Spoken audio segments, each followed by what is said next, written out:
Mga kabayan, kamusta po? Si Kamanong po, nagbabalik naman po muli para po magkomento po sa inyo dito po sa Tambayan mga kabayan. Magandang umaga po muna sa inyo, tanghali, hapon, gabi at madaling araw po sa atin lahat. Sana po nasa maayos po tayong kalagayan mga kabayan. Ito po, komentuhan po natin mga tambay. Ito pong pahayag at balita po ni Bonget at ni Bangag na tinatawag na kanyang ate mga kabayan. Siya po inamangha at hangang-hanga po siya sa project po ng local government po ng Maynila. Ang proyekto po ng local government na pa-housing o pabahay, mga kabayan, ay hinangaan po ni Bonget mga tambay dahil mismo siya daw po ay hindi makapaniwala sa proyekto ng Maynila. Dahil mismo siya, ang proyekto niya po na 1 million pabahay ay hindi pa po nakikita ng mga Pilipino. Ang 1 million niyang pabahay pangako every year. 3 taon na po siyang mahigit nanunungkulan. Nasaan na po kaya yung pinangako niyang 1 milyon kada taon? 3 milyon na po yan. Kung talagang totoo at meron siyang isang salita at paninindigan. At nakita naman po natin, pati eskwelahan natin na proyekto nila. 22 classroom ang nagawa po ito pong taon na ito. Mga kabayan. Tapos ngayon, hanga po siya. Samantalang lahat po ng pera ng gobyerno, ang pinagagawa lang po yata nila ay magnakaw na magnakaw umano. Unbelievable. Ito po mga tambay, pakinggan po natin si Bonget, si Bangag, na tinatawag po ng kanyang ateng na si Amy Marcos. Pakinggan po natin. Para ako nasa Makati, para hindi naman isipin na makakita tayo ng ganito sa socialized housing, ganito kabilis, ganito kaganda. Halos hindi makapaniwala si Pangulong Ferdinand Marcos Jr. na isang socialized housing ang Lazaro Residences sa Santa Cruz, Maynila. Kanina pinangunahan niya ang inaugurasyon ng in-city vertical housing project na ito ng Manila Local Government Unit. Ang 20 palapag na gusali ay may recreational spaces kasama na ang swimming pool, Manila Public Health Laboratory at Lanuza Health Center. Nasa 382 families ang makikinabang sa murang pabahay na ito ng lungsod. Dahil sa maayos at modernong disenyo nito, nais ng Pangulo na gayahin ito ng ibang lokal na pamahalaan dahil na rin sa kalidad at mabilis na pagtatayo ng pabahay. Naiinggit nga ako, sinasabi ni Jorme, yung isang housing na ginawa na sa 3 months. Ilang unit yun? 200 plus units. Panaginip lang sa amin yun sa NHA at saka sa DSUD na ganun kabilis. Kailangan na magpaturo kami sa inyo kung paano ginagawa yan. Ikaw na mag-in-charge doon para mabilis ang pabahay natin. Handa naman si Manila Mayor Isko Moreno Dumagoso na ibahagi ang kanilang nalalaman sa proyektong pabahay ng kanilang lungsod. We'll be happy to share the idea when it is horizontal housing, which nakita niya sa Baseco, or vertical housing. Binisita rin ni Pangulong Marcos ang Baseco Community at President Corazon Aquino General Hospital. Napansin rin ni PBBM ang magandang kalidad ng ospital.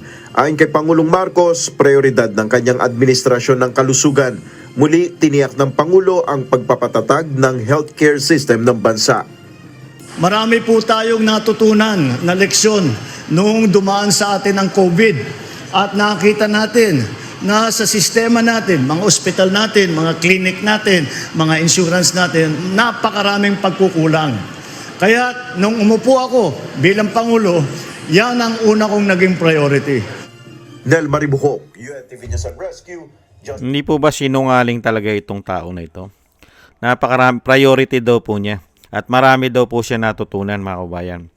Mas marami pong natutunan ng taong bayan sa inyo BBM, napakarami po namin natutunan. Unang-una po, sinungaling po kayo. Pangalawa po, binudol nyo po mga Pilipino. Umano. Sinungaling po kayo, umano. Hindi po ba? Napakarami nyo pinangako. At tinan nyo po, bilib na bilib po kayo sa Maynila ngayon. Bilib na bilib po kayo sa Maynila. Napakabilis nilang gumawa.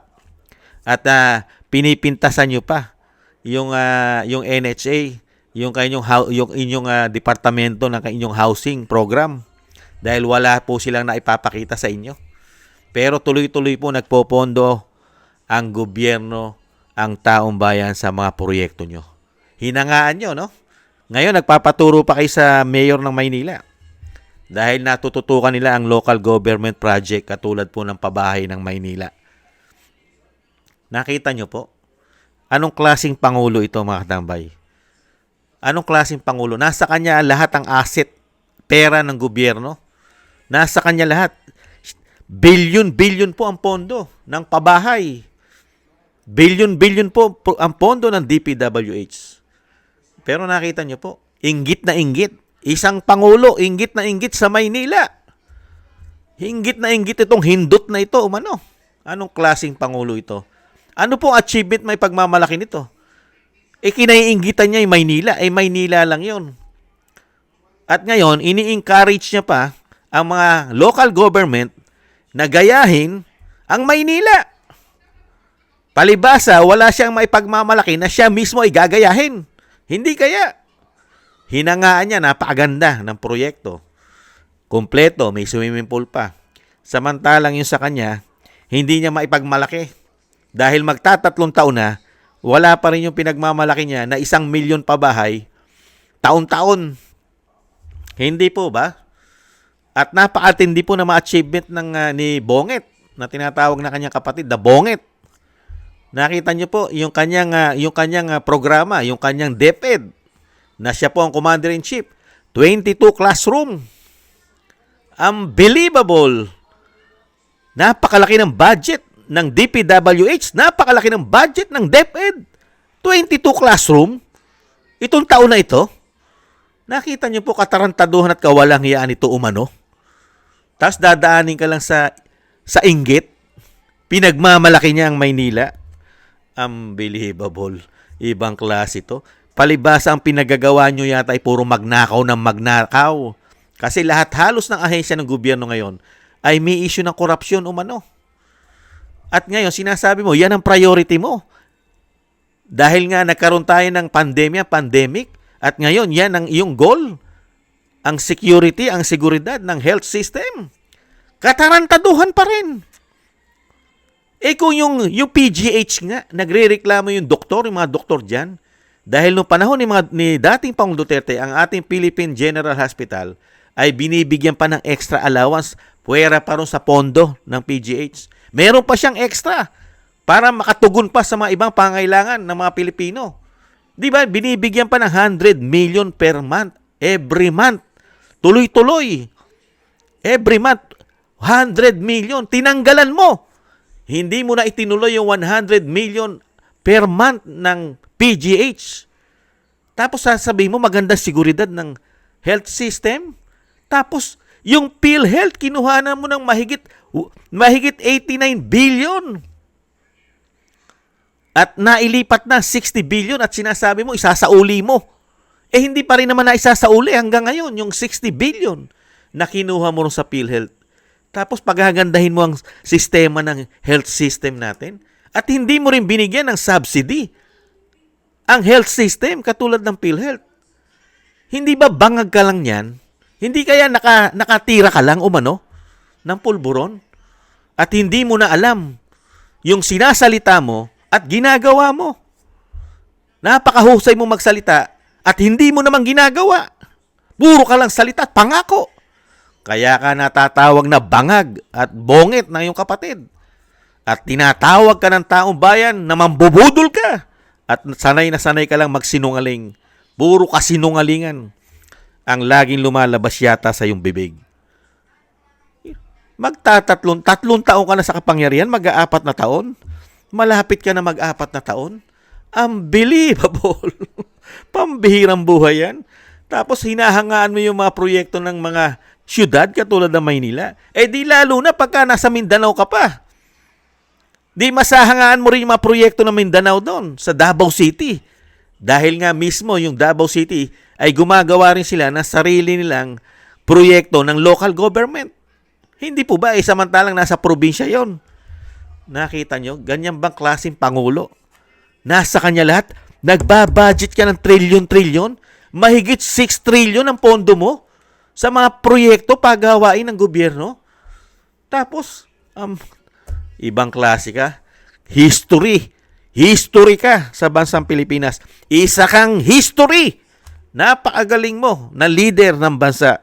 Lagi, napakahusay. Sa lahat ng ekspekto, sa lahat ng kalidad, meron ka. Unbelievable ka. Nakakalungkot. Pupunta ka lang para lang mag-cutting ribbon. Yun lang pupuntahan mo. Halos hindi mo naman programa at hindi mo proyekto. Ibig sabihin, pagka kasi proyekto ng local government yan po ay taxpayer ng Maynila. Taxpayer ng gobyerno ng Maynila, ng city.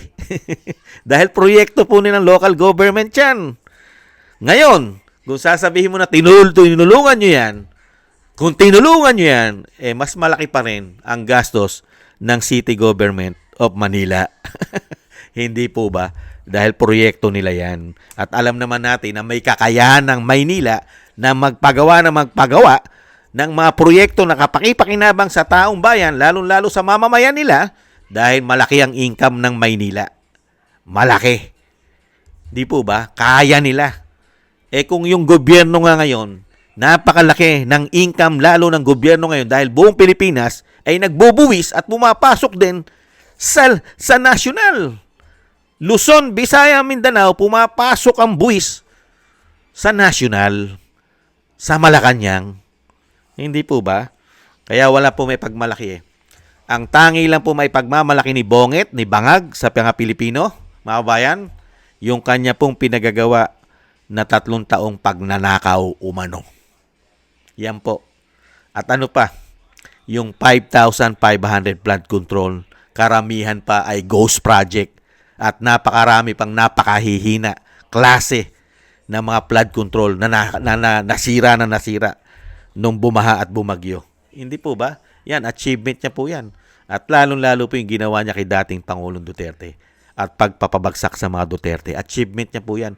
At sa mga kaalyado ng mga Duterte, matinding pamumulitika. Achievement niya po yan. At lalong-lalo po yung achievement niya, siya po ang history na presidente, bata pa lang, tumitira na raw ng pulburon.